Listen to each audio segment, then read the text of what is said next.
I go on the air and I make another joke and it just bombs. And I'm like, oh boy, I'm going to screw this up. I'm going to F this up. This is what's going to happen. I'm going to have this job for half a season and get fired.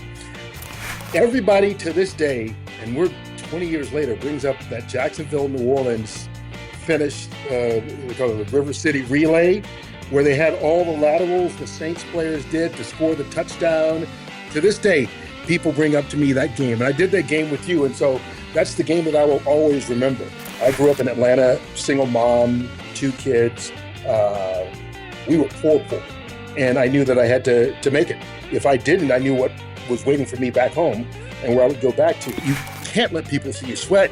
You can't stumble. You can't screw up.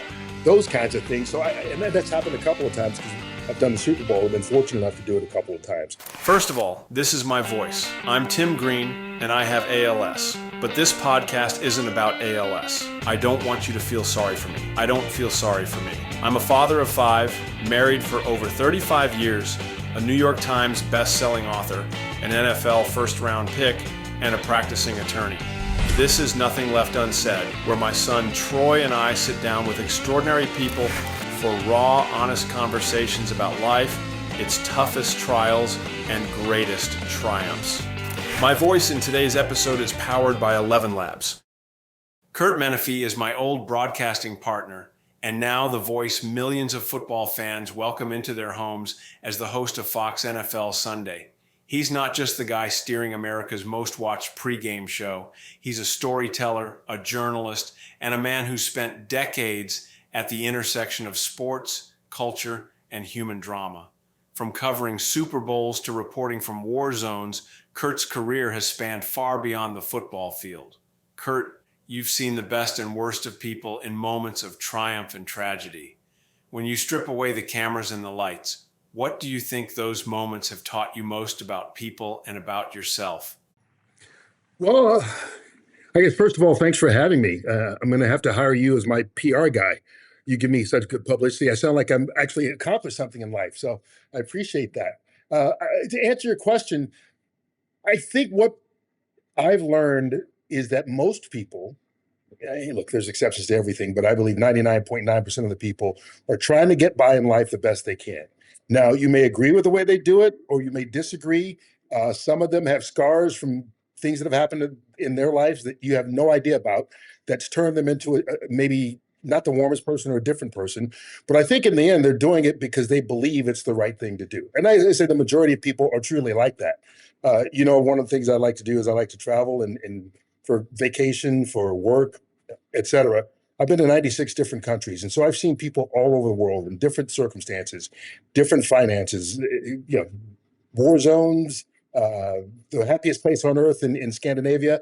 And you find the common denominator is really people are trying to do the best they can for themselves and their family so that they can get through life, and be happy. You and I worked together on Fox NFL Sunday. When you think back on those moments we've shared on set, what stands out for you? Well, I guess there are 2 things. One, from a work standpoint, everybody to this day, and we're 20 years later, brings up that Jacksonville, New Orleans finished, they call it the River City Relay, where they had all the laterals the Saints players did to score the touchdown.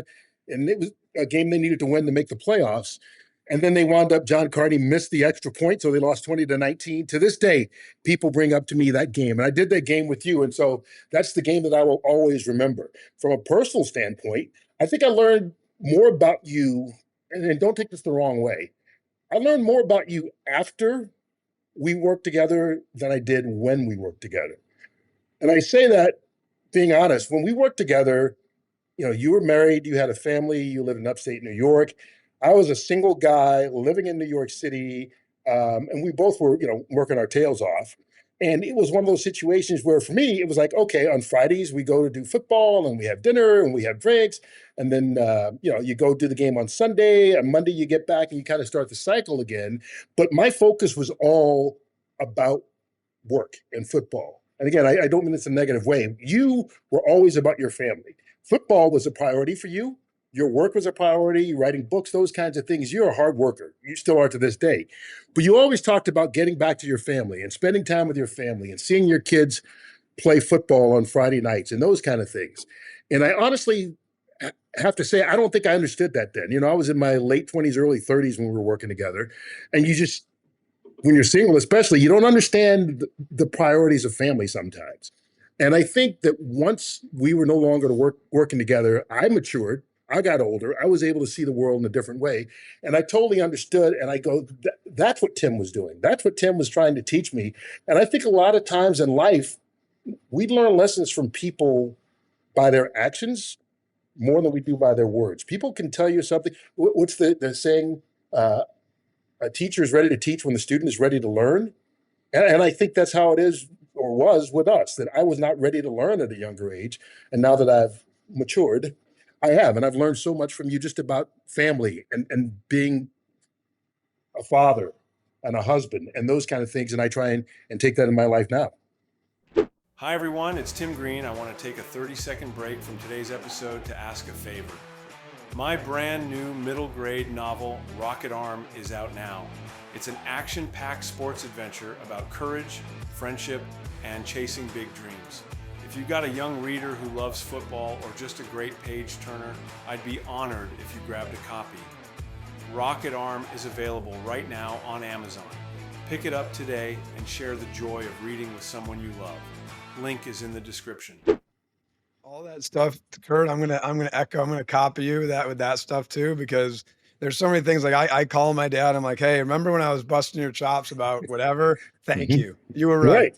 Yeah. And then you know what else too? I was actually at that game. I think my brother. I think it might have been all of us were at that Jacksonville Saints game, and I remember this when they scored. We had because my dad's the family, everything, right?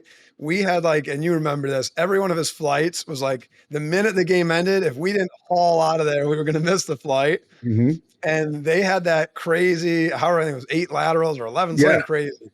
And they scored, and my dad muted his microphone. He's like, to my mom, and we were all sitting there, he's like, right now, you need to go find another alternate flight. We're not going to make this flight. And then they missed the extra point, man. Hits mute again. He's like, never mind. We get ready. Everyone get ready to go. So it worked out for you. It didn't work out for the Saints, but it worked out for the Green family. That's right. That's right. That was such a crazy thing to watch. What a fun moment. All right, Curt, I want to go back to your childhood for a minute. You grew up in Atlanta and then went to a small college in Iowa. That's not an obvious path to the biggest NFL pregame show in the country. How did that journey unfold? Well, not only did I go to a small school co-college, COE in Cedar Rapids, Iowa, Marv Levy, who just turned 100 years old, went to school there and coached the football team back in the 50s. Fred Jackson's the only NFL player we ever had, played for Buffalo for a long time in Seattle. And then we had a couple of guys on practice squads, et cetera. But it was a school that had no journalism program, didn't even have a college radio station. And it's one of those, you go, why the hell would you do that? And sometimes there are decisions you make when you're 17 years old that you don't know why you do it.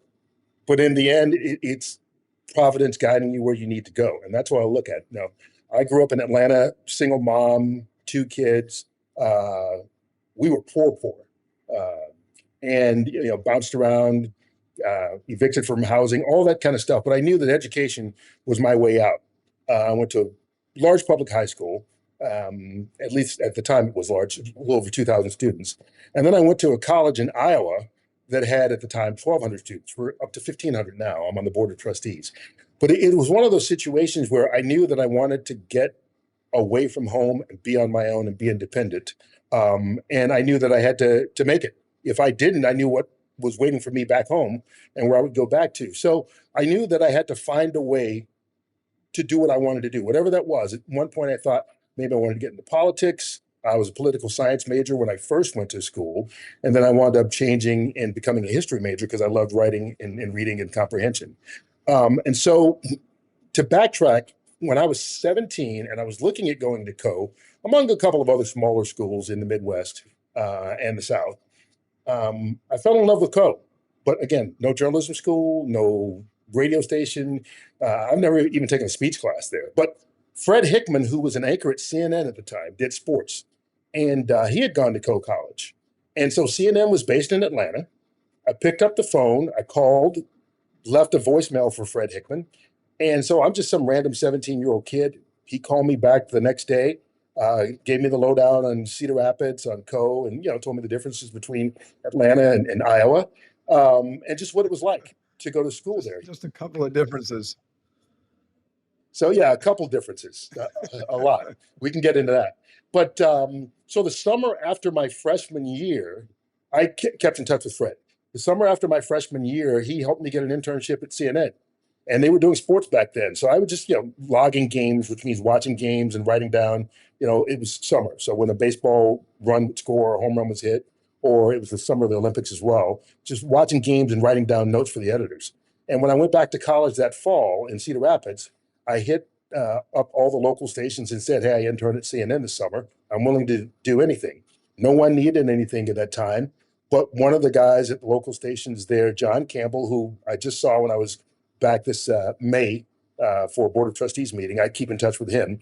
But he called me up 4 months later and said, I just need someone to carry some gear at a University of Iowa game. Are you willing to do it? I said, yep. He said, the next week, I need someone to carry gear at an Iowa State game. Are you willing to do it? I said, yep. And then after that, he goes, well, what do you want to do in this business? And so I said, I don't know. I think I want to be a producer, but I know I want to be in it somehow. And long story short, if it's possible at this point, I started working there on a volunteer basis almost. Then John got me on the staff where I would, get paid $5 an hour. And I was working as many hours as I could while I was going to school full time. And after a while, John said, take your voice and put it down on the highlights at night, just after everybody's gone, see what you think. And I did it. He took it to the news director who was in charge, said, why don't we have this kid start reporting on high school and small college sports? So by April of my sophomore year, I was on the air, 19 years old, just started. One thing led to another. I started anchoring that summer, and the rest is history. So I've been on the air since the second semester of my sophomore year in college. So when I graduated, I had already been on television for 2.5 years, which gave me a leg up on a lot of kids that had gone to Syracuse and other places like that where they brag about their journalism program. So when you graduate, you've been on air for 2.5 years, but how do you go? Did you then apply to the NFL, or did somebody reach out to you? How do you make that jump? It's a matter of the old school way and going in stages. So when I graduated, I was in Cedar Rapids at the local ABC station, and I'd been on the air for 2.5 years. They offered me a full-time position, but in news instead of sports. And I was like, well, I don't know if I ever want to have to knock on someone's door in the middle of a tragedy and try and get a quote. So I think I want to stay in sports. So I wound up maybe a month later getting a job in Des Moines, Iowa, as a sports reporter. Then I was there for a year. I went to Madison, Wisconsin. That was my first job behind a desk as the weekend sports anchor. And I did that for almost 2 years. I left. There was a cable network called SNN, Sports News Network. It was basically what ESPN News became, but it was in the early stages of it. I went there. So I moved from Madison, Wisconsin to Washington, D.C. They went bankrupt after 8 months.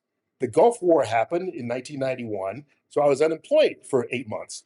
But then I wound up I kept at it. I kept looking. And so I wound up with a job in Jacksonville, Florida, doing weekend sports. And then after being there for a year, they had the same consultant for their station that a station in Dallas had. And so the Dallas station recruited me from Jacksonville. I went there, did Monday through Fridays. That was Jimmy Johnson's last 2 years, the Super Bowl years, and Barry Switzer's first year where they lost the NFC Championship game. While I was there, the news director at the Fox station tried to hire me to come to the Fox station in Dallas. I didn't. A year later, she was the news director at the Fox station in New York. And she said, hey, I know your contract's up. You want to come work with me in New York? I came to New York. By being here, I started working on the sidelines for Fox. I started doing play-by-play for Fox, and then I got moved into the studio. So all of that happened, and it's a whirlwind. But I was 29 years old by the time I got to the number one market in New York at the Fox station. So all those moves happened, 22, 23. It's what happens when you're starting out your career. And then once I got to New York, things kind of settled down. And I've been, in one way or another with Fox ever since. If there was somebody now, obviously the media landscape's so different today than it was when you were coming up. And we've asked this a couple of times, but what would you say to somebody now? Is it now about just putting your voice out there on social media and seeing if you get a following? Yeah, I think that's one way. I think there are many more ways than there were when I was starting. When I was starting, you kind of had to do my path. work in a small market, work in a little bigger market, work in a little bigger market until you get your way up for the most part. Now you can work in a small market, which is still beneficial to you because I compare it to being a minor league baseball player. You get to make your mistakes and all the eyes aren't on you, and you get to correct your mistakes as you continue to grow in whatever your business. So I think that's one way, but you could do it on social media. You can do it in a podcast. There's just so many different avenues that did not exist, back when I was starting. Now you can get into games and create your own content, even if it doesn't go anywhere, but you're doing it and you're putting it out there, and eventually either someone will see it or it will provide you with a reel that will help you apply for jobs. So I think there are many more opportunities, while at the same time, it's also tougher because there are so many different ways, and because the media landscape has changed dramatically. And I think we're still in a phase where a lot of people are still trying to figure out, what is the media landscape? What is media right now? Is it what's on your social feeds? Is it what's on television? Is it a podcast? Is it some form that, is just getting started that we don't know? Remember for a while, everybody was going to be on Vine, and that was going to be the thing, so there are different ways to do it right now. So I think it's challenging if you're a young person, but you also have to be creative. And going back a little bit to the way I started, I just knew that I had to find a way. And I believe that if you believe in yourself, you'll find a way. You're going to find the right mentor. You're going to find the right avenue. You're going to make some mistakes, but you're going to learn from those mistakes. And I think that's the key, is just put your head down and kind of keep going. What did sports mean to you as a kid, and how has that meaning changed over the years? Wow. I think as a kid, I was a crazy sports fan. Baseball was my first love. I'm still a Braves fan to this day. Disappointed in this season, but hey, it's been a nice little run here lately over the last 30 years, so I can't complain too much. But baseball was my first love, and then football. And, obviously over time, once I started playing football in high school, and I became a bigger football fan. And I think that I've always loved all sports, and I still do, whether it's football, basketball, baseball, hockey, soccer. It's one of the things I love to do when I'm traveling, is go to sporting events. I've been to soccer matches all around the world, South America, Europe. I've seen cricket matches in Ireland, rugby matches in Australia and New Zealand. And so I'm just a sports fan. And I think that passion continues to this day. But I think that's what makes it fun for me. It's not a job. It's not checking a box. It's not just showing up and giving scores or here's another game. I find excitement because, to me, you're always going to see something new, or something you hadn't expected, or something unplanned. And that's what I love. And what I love about football, I tell people, it's chess played with humans. All 11 pieces have to work together, or else the play doesn't work. Whereas other sports, you can have an individual who's a superstar and can dominate a game and you can win. You can't do that in football. You can be the greatest running back in the world or quarterback in the world, or if you don't have an offensive line to protect, it doesn't matter. So everybody's got to do their part. And so I still love sports to this day. And I think that I try not to lose that sense of wonderment. I look around. It's one of the things I genuinely do when we're, especially big events, an NFC championship game or a Super Bowl in particular. I walk around before the game, but also during the game. And I just look and I go, wow, I can't believe I'm here. I always use my 8-year-old self as a barometer. I was like, if I told my 8-year-old self that I would get paid to be at a Super Bowl, and that I've done this now 5, 6, 7, 10 times now, really, when you count how many Super Bowls I've been to, like, I think it's great to keep that perspective and not ever take it for granted. When you were grinding it out in those first local TV jobs, was there ever a moment when you thought about walking away? No, that's an honest answer. I think the opportunity to walk away probably happened when I talked about that gap where I was at the cable network SNN that went bankrupt after 8 months, and then the Gulf War happened, and I was unemployed from December of 90 to July of 91. And, I'm at that point, I'm 25 years old, so I had no savings. I have no job.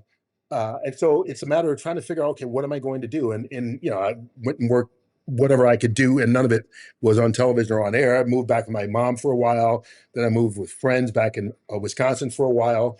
But if I ever were going to quit, that was the time to do it. When you can't find a job, you're unemployed, and you have no money. So at that point, I still was just determined. I'm going to get back in this business somehow. It's just a matter of time. The timing's not right now. I've got to persevere. I got to keep fighting. You got to make ends meet. You got to eat. You got to give somebody some money for letting you stay wherever they're letting you stay. But, I just kept grinding because I totally believed. Now, did I believe I'd be at Fox NFL Sunday someday or on a national show? No. But I knew that I would get back in this business and I would be able to do the things I wanted to do. So I never had a doubt about being able to do this in some form.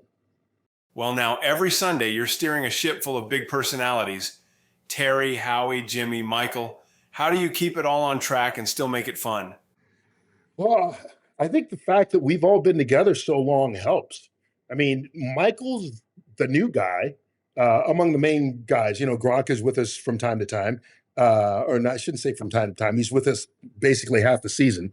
But other than him, Michael's been there, and this is Michael's 18th year. And he's the new guy on the panel. Terry and Howie have been there. This will be year number 32 for them. This will be year number 20 for me. So I think the time together helps out because there's a mutual respect for one another. We're all friends. There's a camaraderie. If I showed you our text chain, HR would fire us all. So I can't do that. But, we get together in the off season and we've been to Michael's place in the Bahamas or Jimmy's place in the Keys. Jimmy's not with us for the first time this year, or Terry's place in Oklahoma. Howie has a place in Montana. We get together in LA. Our wives text each other like high school girls. We have a genuine love and caring for one another. So I think that is part of it as well. But it's one of those things that because we've been together for so long, I don't think there's a jealousy that exists. There's a mutual respect. And so guys know that if there's a situation where someone gets more time in one segment and I wrap it up, it's not because I'm trying to cut them short, nor is just for argument's sake, Terry got more time and Michael doesn't say a word. Michael doesn't get upset going, well, Terry dominated the conversation, or Curt rapped me before I had a chance to say anything. They know that I'm going to balance it out, or that we as a show will balance it out at some point. But guys don't worry about it. I always use the analogy that in Australia they have what they call tall poppy syndrome, where apparently, and I didn't know this until I heard this years ago, poppies, the flowers, they all grow wild, and if one gets too tall because of the sunlight, the other flowers attack it at the root to kill it, because they don't want one to be, through natural processes, taller than the other. And you find that in a lot of professional relationships, that people worry about one person standing out more than the other. And so they try and put that person down or make them look bad. That does not happen on our show because I think we genuinely love each other, the mutual respect that happens over time as well. And I think that's what makes our show special. I think people look at our show and they see it and I think they know that we're friends. And that we actually care about each other, and that it's not just a TV show. So I think that makes it easy on my part. I just kind of give them a little eye or tap Terry on the hand and go, it's time to move on. They get it. There's not a lot of shows in sports that have, you can tell, it's entertaining. If you guys were talking about painting a wall, it'd be funny. Somehow Terry, it would make, Right. Howie and Terry would be going at each other and Michael Strahan would be laughing on the side. It would be fun to watch regardless. It's kind of and it's obviously totally different, but with the NBA guys like Shaq and Barkley and Ernie Johnson, it's like that, where it's fun to watch the show and it happens to be something you really want to hear about. Yeah, I think because it's our natural personalities. It's our natural dynamic when we're together, when we're with one another. I tell people, if you caught us watching college football on a Saturday or doing dinner on a Friday, what you see on Sunday is the exact same thing without the adult beverages and without the swearing. Otherwise we're the same people. So I think that helps. But I think you're right. If you look at the landscape, and I think there's so many people in this business who do great work, and I'm not just saying that. I mean, I think you could choose among a lot of different places. But I think that the one that is the most similar is inside the NBA because of the relationships that those guys have. And because the subject matter could wind up being about anything that really doesn't have to do with that sport on that day. You could go down a path and all of a sudden everybody's able to follow, but everybody's able to bring it back when you really need to.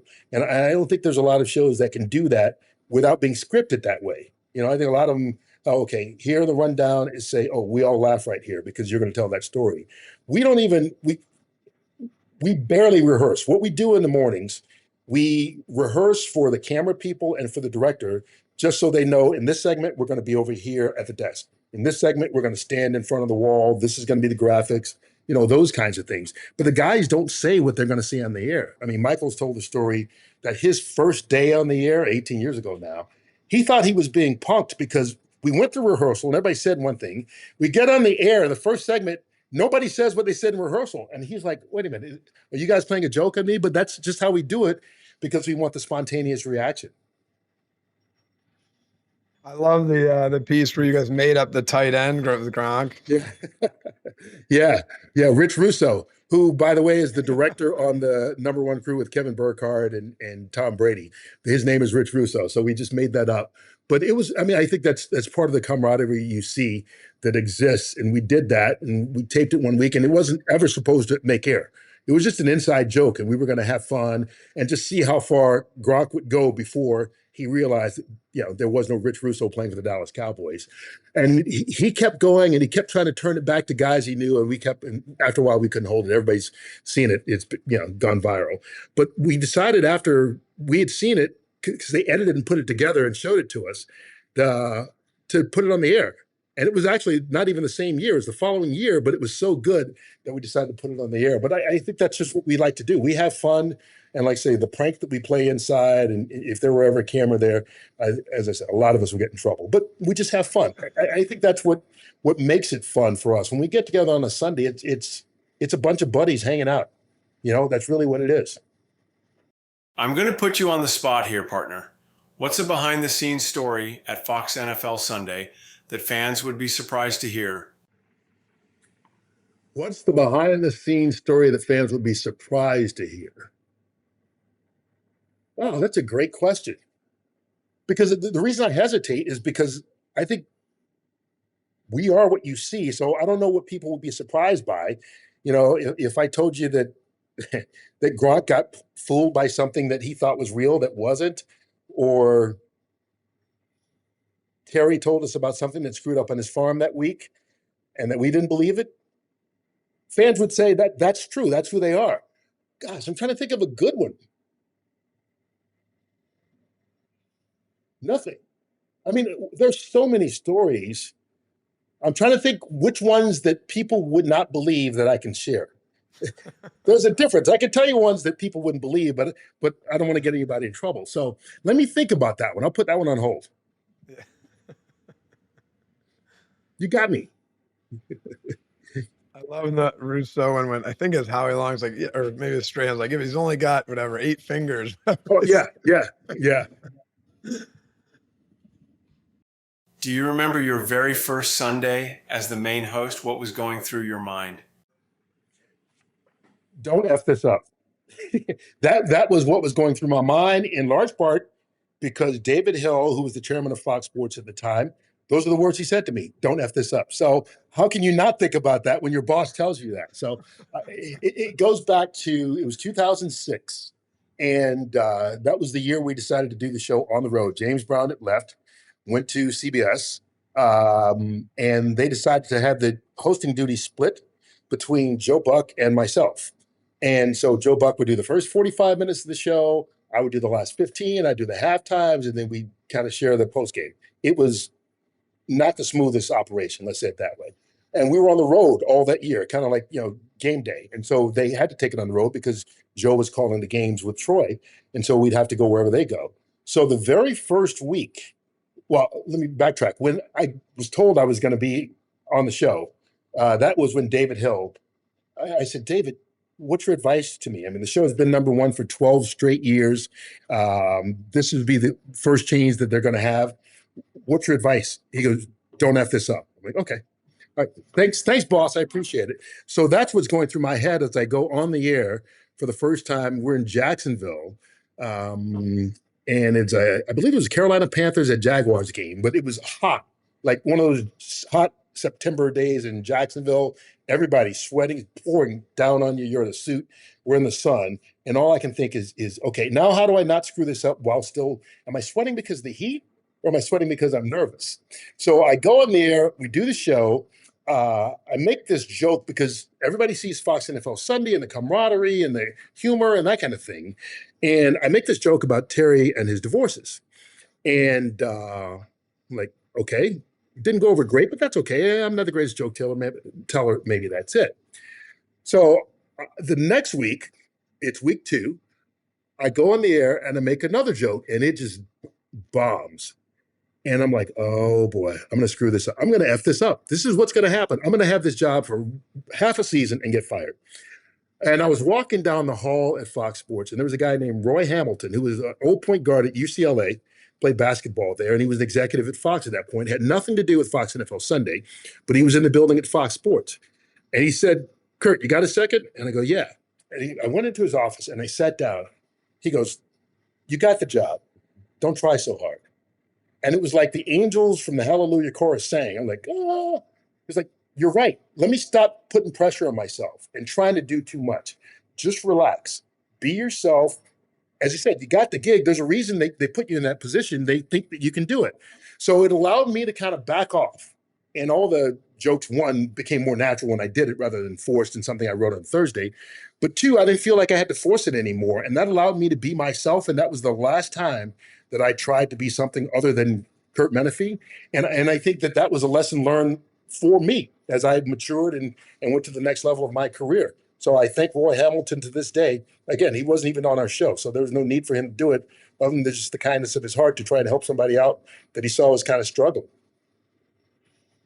You make hosting look effortless, but there's a real art to it. How do you prepare for a live show that could go in any direction? I think that's the key. Be prepared for a live show that can go in any direction. Don't get rigid. I think that's one of the lessons that I've been fortunate that I've done primarily live television. I talked about being on the air since I was 19. And I was a reporter first couple of years. But other than that, since I went to Dallas for sure, I was on, behind an anchor desk Monday through Friday. I did play-by-play. And I did that every other market. I was in Dallas and New York. Did play-by-play. I've been in the studio. So from the time I'm trying to think, my late 20s, from that point on, I've done nothing but live television. So I've got a comfort zone that I exist in that makes, I won't say people say it looks effortless. There's work put into it. There's homework put into it, which I think is the first key, because you can be effortless and you can go in any direction if you're prepared. It's one of the things that I have done the NFL boot camp for several years, did it the first 10 years it existed. And I always tell the football players that are there that are trying to transition, the worst thing you can do is try to memorize what you want to say in the air. Find the points that you want to talk about, know the subject matter in and out, and that will allow you to say it naturally. It will allow it to come out the way we're having a conversation, and we could talk about the red apple in the basket and the blue berries in the bowl. Sometimes I'm going to say the blueberries in the bowl and the red apple in the basket. And other times I'm going to go the other way. If you try to memorize it, as soon as you mess up, all of a sudden you're trying to get back on track. So just know your subject matter and what you want to do. And I think one of the things you've heard from me, I've learned so many lessons from so many people throughout my life.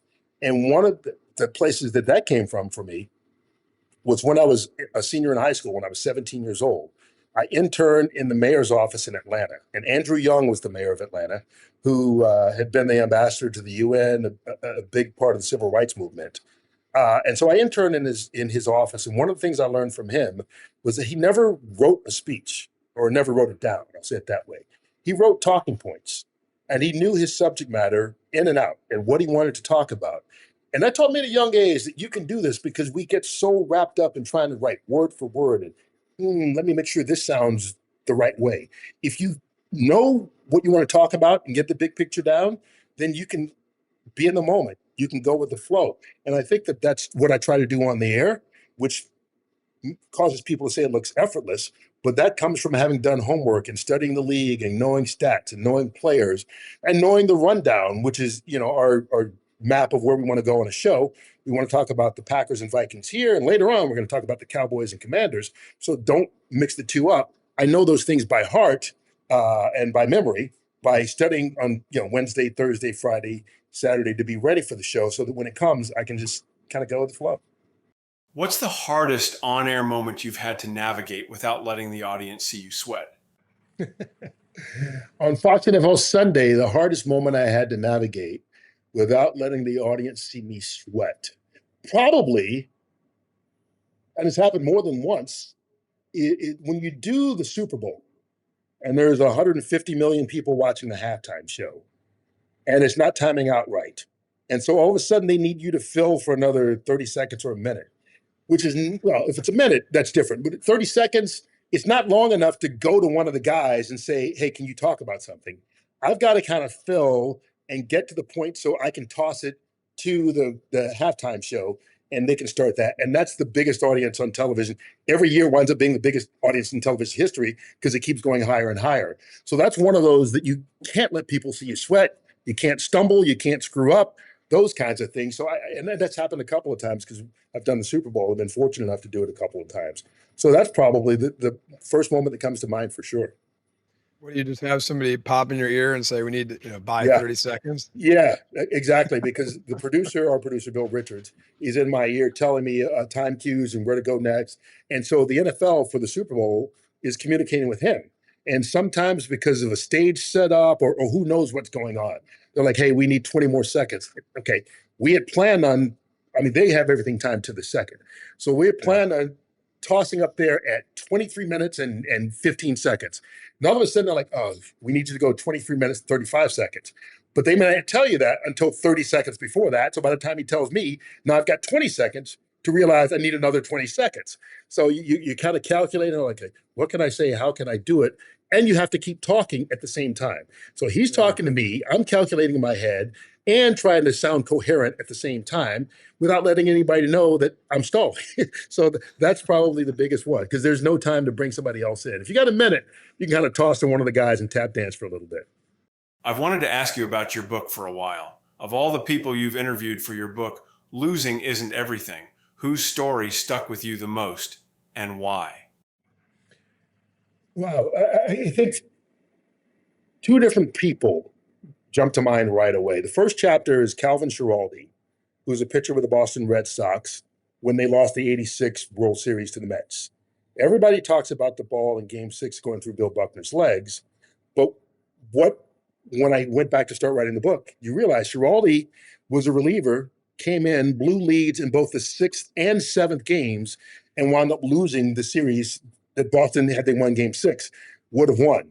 And so he still, at this time, the book came out in 2016. I interviewed him at the end of 2014, beginning of 2015.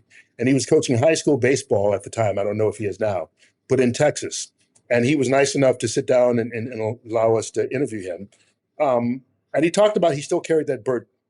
So we go from 86 to 2014, 30 years almost. And because Buckner took a lot of the pressure and a lot of the blame. Now, the Red Sox winning, I think, helped relieve a lot of pressure for a lot of old Red Sox guys. But it bothered him that he had blown Game 6 and 7, but everybody pointed to Buckner because it wasn't Buckner's fault. And he was kind enough to share with me that his father had committed suicide, not because of that, but he pulled over on the side of the road and shot himself. And he saw himself heading down that same path because he never really dealt with it. And after 30 years, his wife told him, if you don't go get therapy, we're getting divorced. I can't live with you like this anymore. And he knew that he was mentally on the edge and his marriage was on the edge. And he went out and sought help. And that was part of the reason he talked about it, because he wanted to share that message. And so that was why it was the first chapter in the book, because it shows that I think that for us, it's just a sporting event. For these people, some of them, it's their lives. It's their livelihood. It's their mental health. Craig Elo, who Michael Jordan hit the shot over, played for the Cleveland Cavaliers. Same thing. He never dealt with it, wound up setting his house on fire years later. And he's the same thing. He said a therapist told him, you never dealt with this. On the flip side, the people that dealt with it seem to have no problem with major losses. John Van de Velde, who blew the British Open, and wound up losing in extra hole. He says, I'm French. I went out and had a glass of wine. I talked to my friends. And the next summer, he's making commercials, making fun of himself. And so it taught me a lot about the mental health aspect of it. But I think Schiraldi and Van de Velde stand out because one didn't deal with it and carried that burden for decades.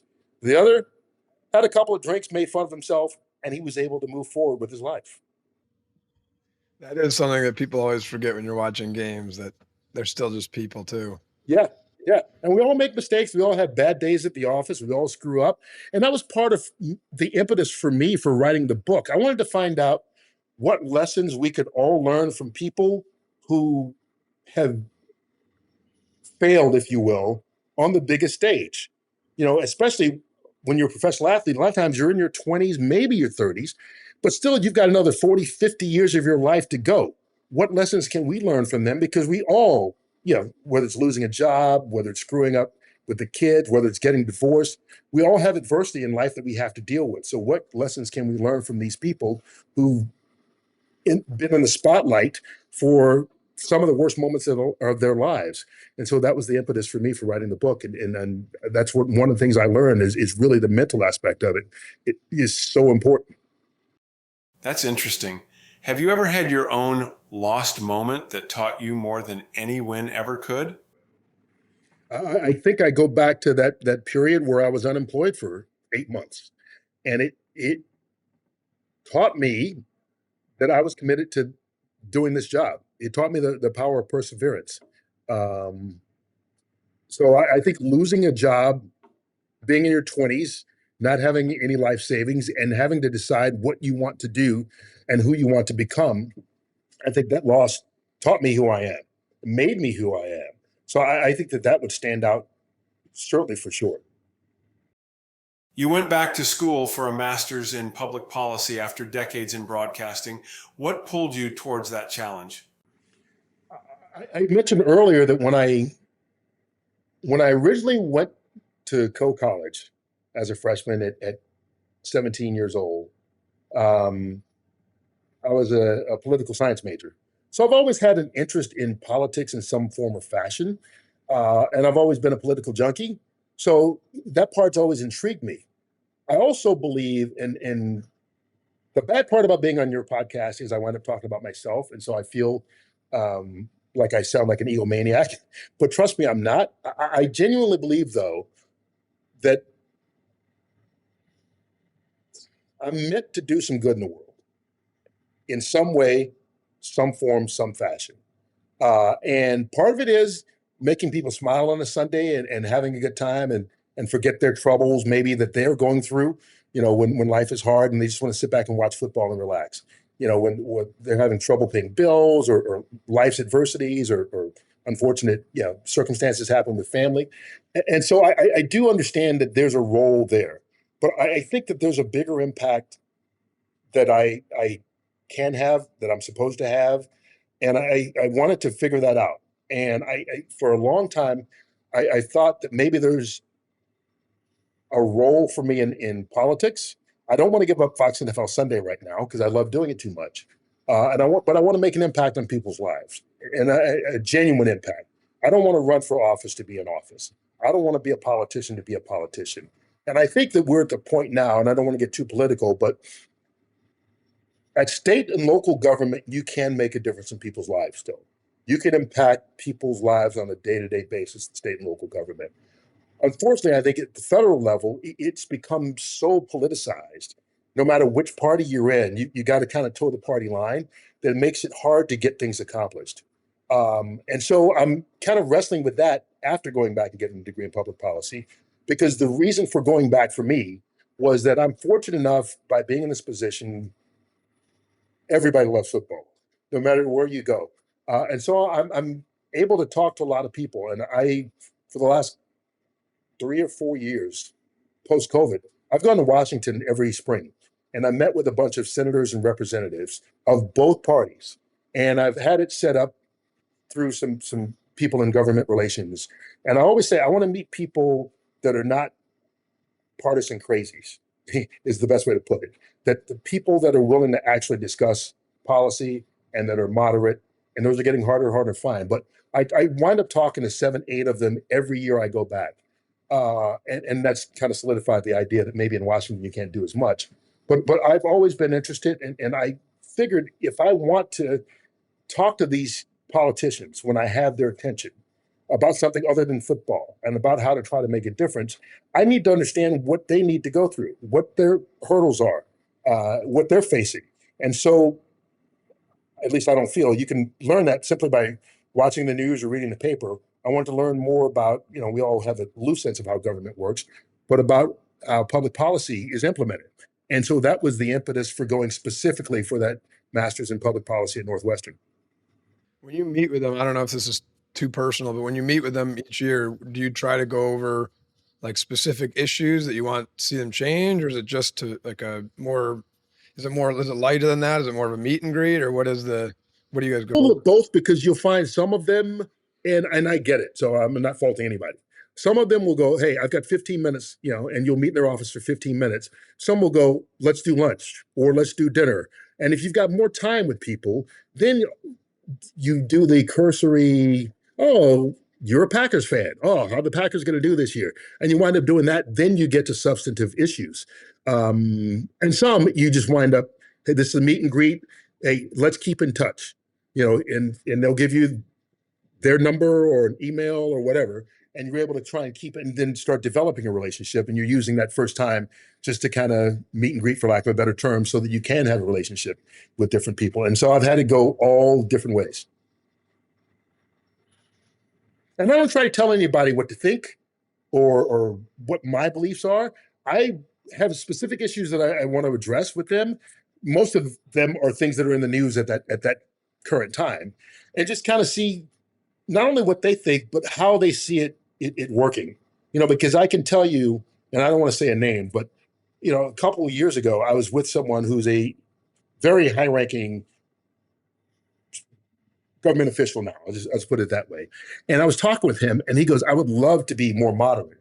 And I tried to tell my party to be, but I say that, and then X, they name someone specifically, does something, and they put it on Twitter, and they raise $7 million for the party in that day. I can't compete with that. He goes, so we wind up getting trapped here by all the crazies because the crazies bring in money for the party. And so that was an interesting point that I hadn't thought about that they deal with, is even though they may not want to be as extremist as they are, because, that's towing the party line, which I go back to what I said originally about being in Washington. Yeah, it's so polarized. Mm-hmm. And they're all cannibals. Like you're Yeah. saying, if you go against, if you do what you think is right, but it's against what you think your party is doing, good luck. Mm-hmm. Yeah. And then they primary you and get you out of office. And all of a sudden it's like, okay, now we just have more extremers or more extremists. We were just, my dad and I were just talking about this a couple of days ago, how like if you go back and study it and look at it, politics is really set up. You're supposed to go in, it's like a civic duty. Go in, do your duty, make as good of a difference as you can, and get out of there. Yeah. And now, if you're a career politician, you can't go against the party, because if you go against the party and you get primaried, like that's your family relies on that, which is really a broken system. But and the whole thing is, and I guess try not to go down this path. And it's not just because of what's going on in Texas now and what New York is threatening in California. Like the whole system's been gerrymandered. And so most states, now there are about 9 states that right now you have no idea how they're going to vote in the national election. But for the other 41, you pretty much can say, this is going to be a Democratic state, this is going to be a Republican state. yeah, So it winds up being 9 states that determine who is president of the United States. But as part of that gerrymandering, what happens is that you get primaries where, okay, if you're a blue state, then you got to be very left, because if you win your primary, you're going to win the general election. If you're a red state, you got to be far right, because if you win the primary, you're going to win the general election. There's no benefit to running in a primary as someone who's down the middle, because you can't win a primary to get to a general election. And then when you get to a general election, you can't go, well, I know I said all that stuff that was extreme in the primary, but I didn't really mean it. I just wanted to get to the general election so I could get everybody else's vote. It just doesn't work like that. We mentioned your travel at the beginning of the discussion, but I wanted to circle back to that. You've been to all 7 continents. What's one place or moment in your travels that changed the way you see the world? It's probably, wow, there's so many. I think that, and this is a kind of a big picture. I think, and I don't want to be one of those tourists that goes, oh, look at the people that have nothing, you know? But I think it's places like that. Like, you know, I've been with tribes in Tanzania. And the way that they go about on a day-to-day basis and the way they treat other people, and it's not just the tribes. I mean, I think the people of Tanzania are some of the sweetest, kindest people on the planet. But I've been lots of places where people would have what we consider nothing, and yet they're some of the happiest people in the world because they don't worry about, oh, there's a new TV coming out. Oh, there's a new iPhone. Let me get it. And they worry about spending time with their family, enjoying life as much as they possibly can, putting food on the table and taking care of one another. And I think that that's something in your heart, you'd like to believe that you always thought that, but seeing it practiced in different places in the world where there's no benefit other than just being a good human being to doing it. They're not doing it because they're going to get a better job or their friends are going to talk better about them. That's just part of their society. So I love that. And I think I would say Tanzania as a country specifically, but also if I look at the other side of the world, I think that the Polynesian culture in general, you know, I've been to Samoa, I've been to Fiji, Tonga, I mean, you name them. And in all these places, there's something about the Polynesian culture where everybody's your cousin and everybody kind of takes care of one another. A great story. I was in American Samoa 2 years ago, maybe 3 years ago in spring. And Jesse Sapolo, who used to play for the 49ers, as you know, I texted Jesse and just said, hey, I'm going to Samoa and American Samoa because they're right beside each other. And anything I should see or do while I'm there? And he texted back, you know, I'm not going to be there, but, you know, just go out, have a good time. Everybody's friendly, blah, blah, blah, blah. So I fly back from Samoa to American Samoa. I mean, it's literally like a 15-minute flight. And 15-minute ferry. And so I go back over and I get out. And when I get off the ferry terminal, there's this woman. And she goes, are you Curt? I go, yeah. She goes, hi, I'm Moana. I'm Jesse Sapolo's cousin. He told me to meet you here. I'm like, what? I mean, no, I'm okay. I'm okay. I got there. She had gotten my rental car for me. She knew where my hotel was. She drove me there. She did all this stuff, not knowing me, but because her cousin Jesse told her I was coming, and she wanted to make sure that I was taken care of there. And that's just kind of how they roll. And I love that. That's an amazing culture. Curt, I've seen you work with rescue animals, then host shows about dogs. Do you think that reveals something about who you are away from sports? Yeah, I think I love dogs.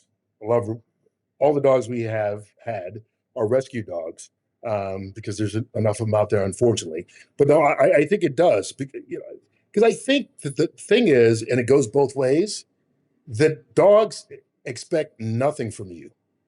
They have unconditional love for you. You could be gone for 2 weeks or 2 minutes and you come in the door and they're wagging their tail and they're excited to see you. And you're like, okay, my wife's not always like that. So it's nice to have the dog be like that every now and then. But I do think that it informs you also not about yourself, but about other people. Like, I'm sure there are circumstances. I'm not sure. I know there are circumstances. My mother was afraid of dogs because she got bitten by a dog when she was a child. And so she grew up with a fear of that. You know, I didn't. But I'm also cautious of people, unless you have something traumatic in your background. If you don't love animals, then it tells me something about you as a person. And I know it sounds judgmental, but that is one thing that I look at. And so anybody, I think you put them in a room with a dog, and you know, a puppy. It doesn't have to be something scary, and watch their reaction. And I think you can learn a lot about them as a human being, about what kind of person they are, just about how they react by being around an animal. You've used your platform to talk about unity and to mentor students for the co-college internship program. Why is that important to you personally? Man, you've done your homework, haven't you? I tell you. So yeah, I have a, you know what it is? I think particularly the internship program, I look back and I talked about, you know, when I was in high school, I called up Fred Hickman at CNN, and he called me back and told me about co-college and helped me get an internship at CNN. I talked about John Campbell when I just called up all the local stations. He eventually called me back and said, hey, you know, what do you want to do in this business? I talked about Andrew Young and speech making. I mean, like, so many people, and we all have had help along the way. You work your tail off, you put yourself in position so that you can benefit from someone helping you along the way. But someone's always reached out and given me a helping hand to get from one level to the next. And so I think that I go back to like, I believe that I'm supposed to do greater good. And I think we all are, don't get me wrong. But I feel an obligation because someone did it for me to quote unquote pay it forward. And I think it's the right thing to do. I mean, one of the things I love is I love seeing people progress, whether they're young people or, I started doing Good Day New York about a year and a half ago, and you walk into the newsroom and you see people at one level. And I love seeing people get better and find themselves at a different plane spiritually, intellectually, and from a work standpoint than they were previously.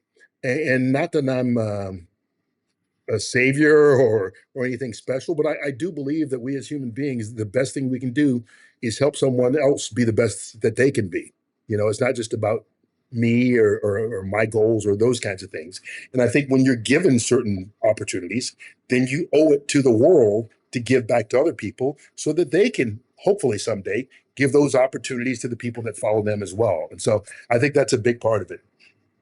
Looking back on everything from Atlanta to the Super Bowl, what's the through line? Maybe the thing that's always mattered to you?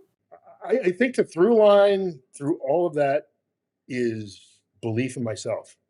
I talked about the circumstances I grew up in. I mean, I can't tell you how many times, and it's not being a woe is me or a Horatio Alger story or whatever, but I mean, we grew up extremely poor. We were evicted from I can't tell you how many homes and slept on, my aunt's couch or someone else or, those kinds of things. And I knew that I had to believe in myself in order to make it, or else I would be stuck there for the rest of my life. And so from the time I was in grade school, I was a straight A student, one of those kids, wound up getting a scholarship to college, and worked my way through college because I knew I needed to stay there. When I say work, I mean academically, but also working in television. And I just think I've always believed, I talked about the 8 months I was unemployed. I still believed that there was some way I was going to get back in this business and be able to be successful in it. So I've never doubted the big picture about who I am. Now, look, there are days that you go, oh, I don't know if I can do this, or am I good enough to do this? I think especially when you're young, you wonder those things. But if you believe that you are, you believe that you'll find a way. You know what I mean? The first time I did play-by-play, period, because I told you I went to college that had no radio station or anything. I was working in New York, and I'd been here at Fox 5 I came here in 95, and I did one game in NFL Europe in 97. I did 2 games in 98, and that fall, they gave me 7 NFL games, and then in 99, a full NFL schedule. But I had never done it before. So when you're doing it at first, you're like, well, I don't know how to do play-by-play. I don't know if I can do this. And so, yes, there is some doubt about the specific task, but I believe that I would find the way to do it. I would talk to the right people. And I talk about people who've helped me. Dick Stockton, who was one of the legendary play-by-play people in this business. When I was starting out, he said, just send me your tape, from your game last week, and I'll take a look at it and I'll give you some notes. So I've always had someone be kind to me, which is why I try to be kind to others. But that comes from the big picture belief that I will find a way. And whether that is leaning on someone else or asking questions or watching my own tape or doing my own research, that I'll get there. I may not know how to do it now, but I'll find a way to do it.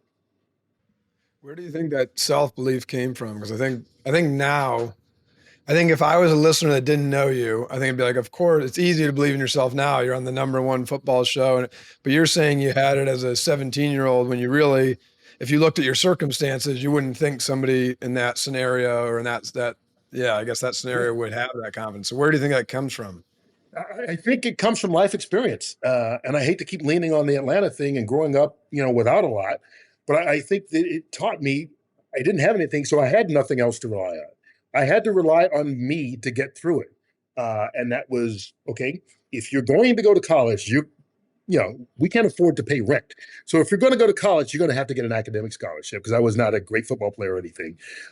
So I am the one that has to do my homework. I am the one who has to, take the AP classes. I'm the one. So I had to figure all that out. And what is the path for me to get to college? I guess you could say that was probably the driving force. Even before I realized it was getting to college, it was being academically successful. because that was going to get me out of the situation. So I think from the time I was a kid, I always kind of had that. I believe I had a pretty good work ethic as a kid. So I think really it comes from the foundation of having to deal with adversity at a young age. I think helped me. It really did. And you have so many parents. I don't have kids. My wife and I have one dog now. Unfortunately, we had to. When she was 16, we had to put her down because it was time. But anyway, I think so many people talk about they don't want their kids to struggle. And it's easy for me to say as a non-parent, so I don't want to be that jerk. But I do think there's some benefit to having to struggle a little bit, to having to figure it out, to have to go through some adversity, to overcome some hurdles. Not saying it has to be the worst situations, but I think that going through that gives you some self-confidence. It makes you believe in who you are.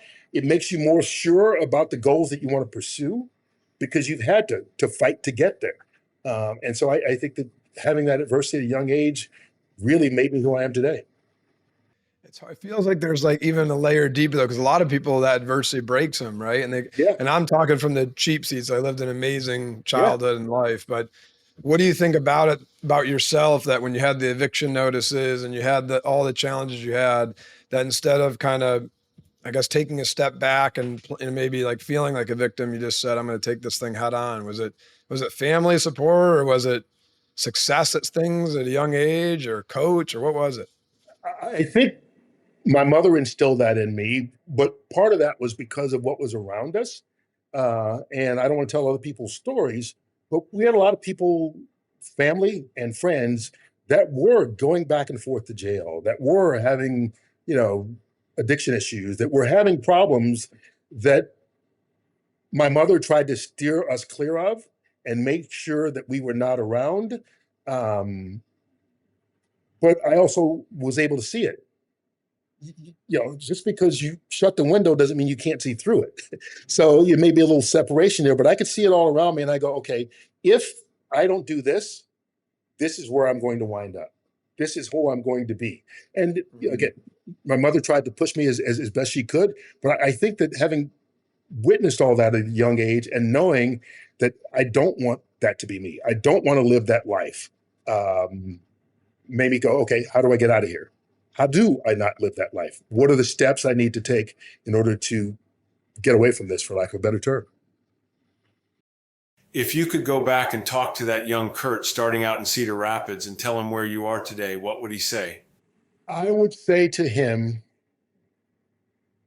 be patient, continue to believe in yourself, and it will all work out.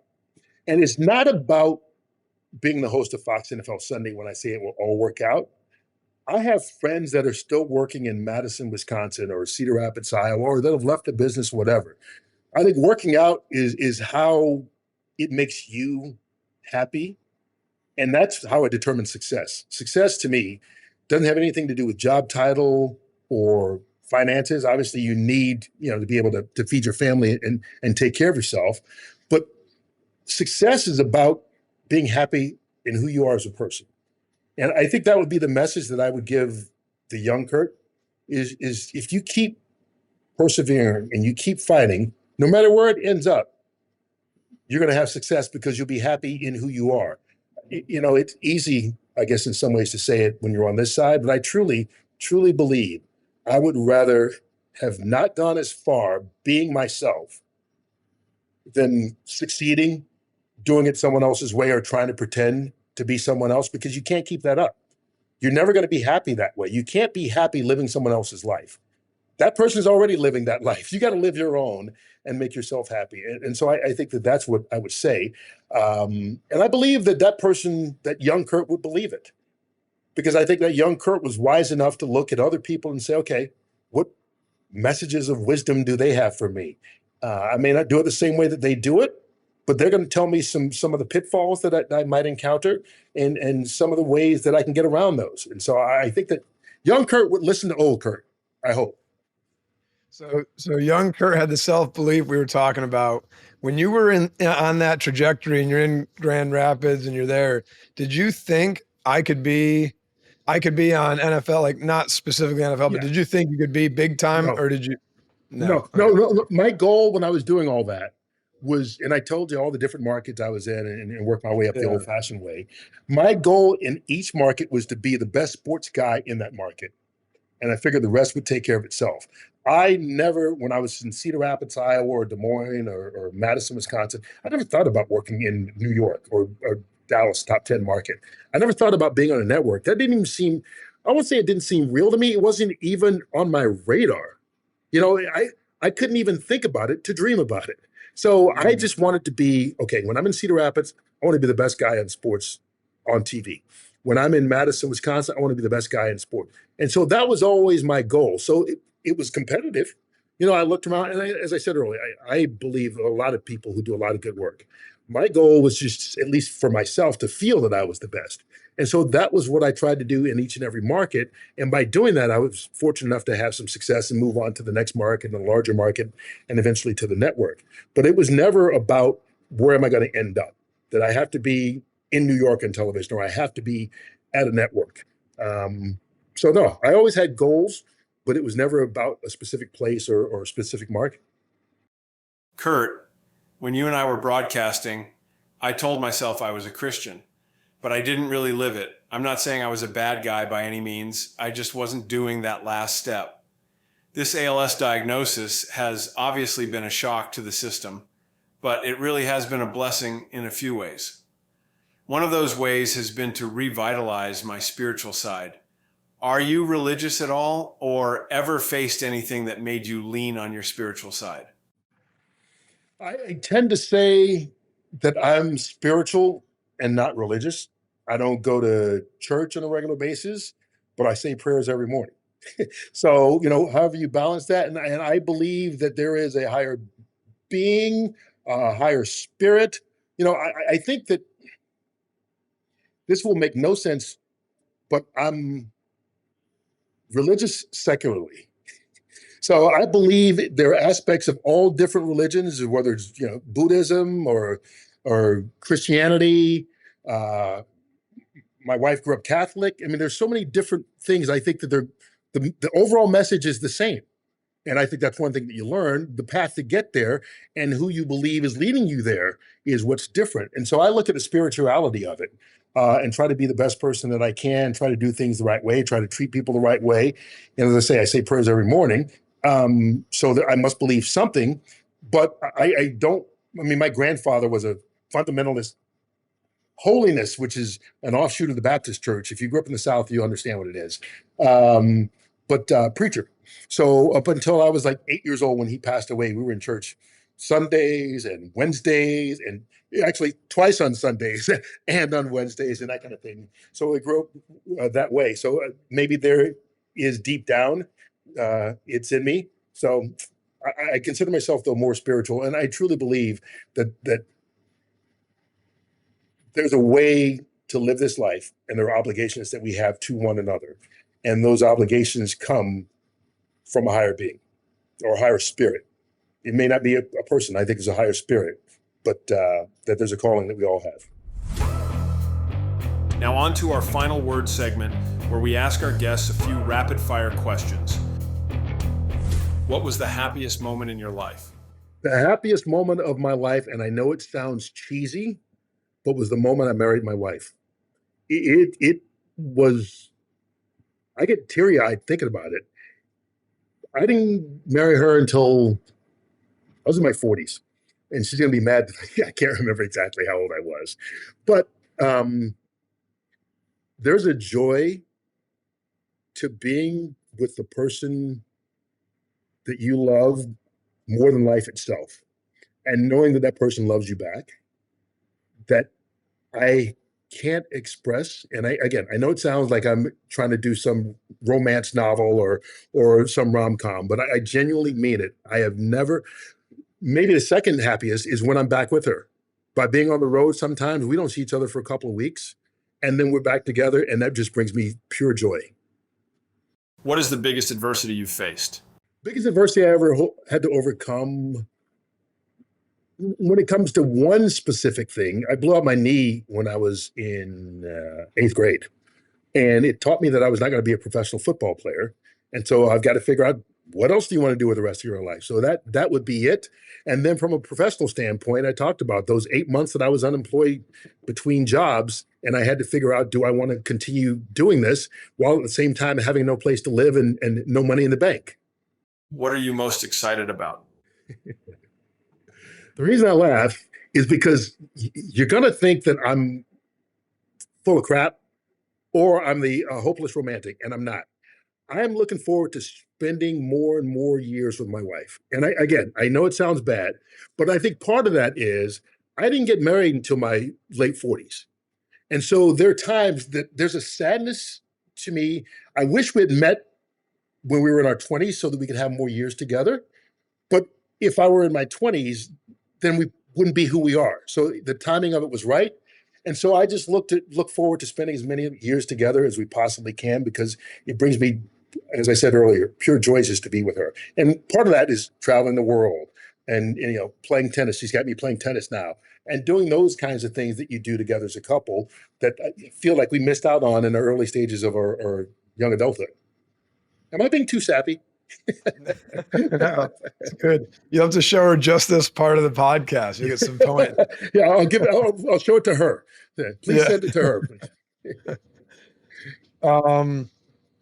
We kind of touched on this earlier, but what advice would you give your younger self? The advice I give my younger self is just simple: to stay with it, believe in yourself, continue to believe in yourself, and keep fighting. Don't give up. Do you have any book recommendations for us or for the listeners? Losing Isn't Everything by Curt Menefee, published in 2016 by HarperCollins. That would be the first recommendation. And then I know this guy named Tim Green, who's written about how many? 8, 9, 10? How many books? 41. 41? Yeah. Okay. I miscounted there a little bit. So you know what? One of the books that had the biggest impact on me, and this I read in my early 20s, it's The World's Greatest Salesman by Og Mandino. And the thing that it taught me was that life's not about what other people do to you or say to you, which I think is important in this day of social media and the world we live in, where people are anonymously critical, but it's about how you react to it. People say, hey, this person made me do that. That person didn't make you do that. That person did what they're going to do, and you chose to respond to it that way. And I think that was a lesson that was important for me to learn early on, that it's about me internalizing things and how I respond to it, rather than saying that someone else caused me to do something and letting that be the excuse. The name of our podcast is Nothing Left Unsaid. Do you have anything you want to say? I think the only thing that I would want to say is I'm so glad to be reunited with you, Tim. This has been special for me. You came on our show Good Day New York recently, and now I'm on your podcast. And it's wild. And this goes back to how we internalize things and we make everything about ourselves as human beings. And I'm sure you remember when we did the Thanksgiving show on Fox NFL Sunday, and you shared with the world your ALS diagnosis. I sent you a letter, a handwritten letter, and I didn't hear back from you. And I thought, Tim's mad at me for some reason. And again, it's silly when you think about it, that it made it about me. And all I shared in the letter was just, hey, here's my contact information, because we had, lost touch. And some of the things I said earlier about not understanding when I was younger and we were partners together, and apologizing for that. And because I felt bad, I go, okay, he I don't know, I won't say hold a grudge, but didn't like me. And so I'm so glad that we've gotten reunited. And I found out that had nothing to do with it. You probably had 8 million letters at one time, and it had nothing to do with ignoring Curt Menefee's letter. But this has been great for me. And I know that we will now stay in touch. Hopefully we will continue to see each other whenever you make it down the city. I don't know if I'll make it up Skaneateles anytime, but maybe one of these days I'll come up there. It won't be in winter. I guarantee you that. You remember how much I hate the cold. But I'm so glad that we've been able to be reunited. And again, not that it's about me, it's about us. And I think that we had something that, whether it's just a football outing or football coverage, or the lesson that I talked about, you taught me as a human being. And I thank you for sharing that. I thank you for reaching out. Brother, I never got the letter. Oh, yeah, and I understand that now. Like, you just know how life is, and it's one of those things that, like I say, as time goes on, you understand. But in the moment, you're like, oh man, back when I worked with you, I told you, like, you were like family, family, family, and I'm like work, work, work. I'm like, did he not like me because of that? Again, this is all me. This is in my brain, in my head. So I don't take it personally. I'm glad that we reconnected, and I'm glad it all worked out. So thank you, thank you, thank I'm you. glad you said that though too, because there's things that happen all the time in life that you like, little moments that you're like, man, I wonder if he did this because of that or whatever. And it's Right, funny that because it's funny that this whole time you thought maybe it was a grudge and really he never right. got the letter. And yeah, Well, and that's sometimes all. too, like unfortunately, we get busy. Like you, okay, you may have gotten it and planned to get back to me, and for whatever reason you didn't, and you had no second thought about it. Forget not getting the letter; you could have gotten it and still not have a grudge. So it's Yeah. one of those things that, and as you've gotten older, as I've gotten older, I've kind of learned to not make everything about me. So it's kind of helped. But I'm glad we reconnected. I truly am. No, the thing that I am happiest about seeing you again when you came by the studio and here on the podcast. And I told you that I could still see the smile on your face and hear the joy in your heart. And that brings me joy. It makes me happy. And I'll try not to cry here because I did when you were in the studio. And I'm sure that you don't want people crying every time they talk to you. But, it tells me just there's a way to handle life. And it's another lesson that you've given me. And I'm honored to be in your presence now, and to have been and shared those years together. And I hope you know how much I care about you and your family too, but you. I never got the letter. I would have remembered that. No worries. I take no offense to it. Now you guys got each other's emails, so you can Exactly. open the line of We'll keep in touch communication. this way for sure. Curt, this is the real last question. Yes. At the end of every podcast, I mean, you know us and kind of know what the podcast is about. We ask all our guests for some recommendations for people they know that they think we should try to have on the show. Well, have you had other guys from Fox NFL Sunday on? I don't You think we've should had, have. no, we haven't had.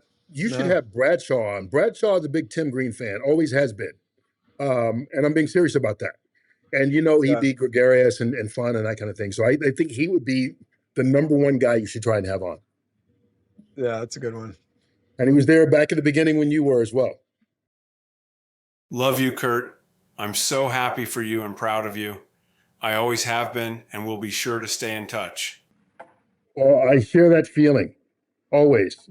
Thank you so much for bringing me back into your life. I really mean it. So I look forward to staying in touch. Anything you ever need, I'm here. We got to get you back down here to Good Day New York anytime you ever want. And anytime you can hop out, I don't know, you can get out to LA very easily. Or maybe one of the years that we're here, we may be here for Thanksgiving this year. So it'd be great to come down and have you see the guys as well. But anything I can ever do for you, you know that. Reach out.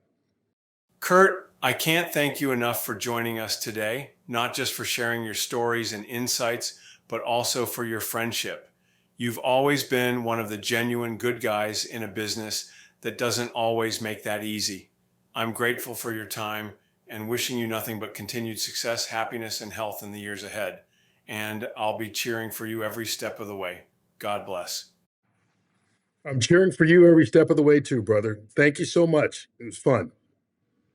Thanks, Curt. All right. Thank you, Troy. Take care.